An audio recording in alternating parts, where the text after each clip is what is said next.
નમસ્કાર દર્શક મિત્રો, હું શ્વેતા કહાર હેડલાઇન ન્યૂઝમાં આપનું સ્વાગત કરું છું। હવે નજર કરીએ દેશની 20 મોટી ખબરો પર। આજે અયોધ્યામાં શ્રીરામ લલ્લાના દર્શન કરશે ઉત્તરાખંડના મુખ્યમંત્રી પુષ્કર ધામી। સરકાર અને ખેડૂતોની મીટિંગ ફેલ, ફરી ઉગ્ર થશે આંદોલન। દિલ્હી કૂચનું પણ એલાન। જમ્મુ, બોધગયા અને વિશાખાપટ્ટનમમાં આજે 3 નવી આઈઆઈએમનું લોકાર્પણ કરશે પીએમ મોદી। આજે જમ્મુમાં 32,000 કરોડની વિકાસ પરિયોજનાઓનો શુભારંભ કરાવશે PM Modi.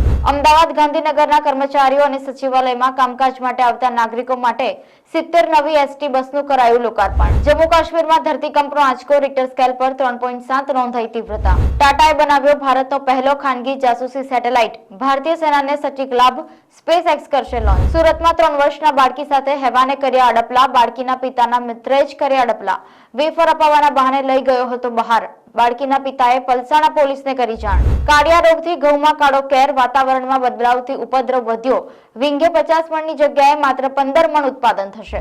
Anupama fame actor Rituraj સિંહનું નિધન। 59 વર્ષની ઉંમરે આવ્યો હાર્ટ એટેક। છેલ્લા ઇન્ડિયન પોલીસ ફોર્સ વેબ સિરીઝમાં જોવા મળ્યા। ગુજરાતના ખેડૂતોને નવી મુસીબત, સિઝનમાં જ ગગડ્યો રાયડાનો ભાવ।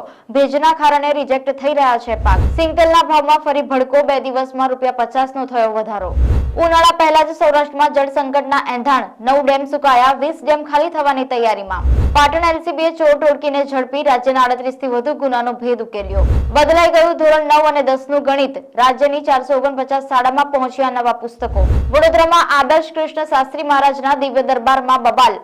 યુવકે કહ્યું, મારું અને મારા બાપનું નામ બતાવો તો તમને માની જાઉં। યુવકની ચેલેન્જ બાદ જબરા ફસાયા ચમત્કારી બાબા। હિટ એન્ડ રનના આરોપી કુશ પટેલને સાંસદ રંજનબેન ભટ્ટ પોલીસ સ્ટેશનમાંથી છોડાવી ગયા। કહ્યું, આ તો જિંદગીનો અનુભવ છે। અમદાવાદમાં વહેલી સવારથી જોવા મળ્યું વાદળછાયું વાતાવરણ। રાજ્યમાં ફરીથી ઠંડીનો રાઉન્ડ થશે શરૂ। 28 વર્ષ પછી આવી તક। આજે ભારતમાં મિસ વર્લ્ડ 2024 સેરેમની યોજાશે। ભારત કરશે મિસ વર્લ્ડ 2024 હોસ્ટ। હેમા માલિનીએ રામ મંદિરમાં કર્યું ભરતનાટ્યમ। ડાન્સ પરફોર્મન્સનો વિડીયો થયો વાયરલ। તો આ હતી દેશની 20 મોટી ખબર। જોતા રહો હેડલાઇન ન્યૂઝ। નમસ્કાર।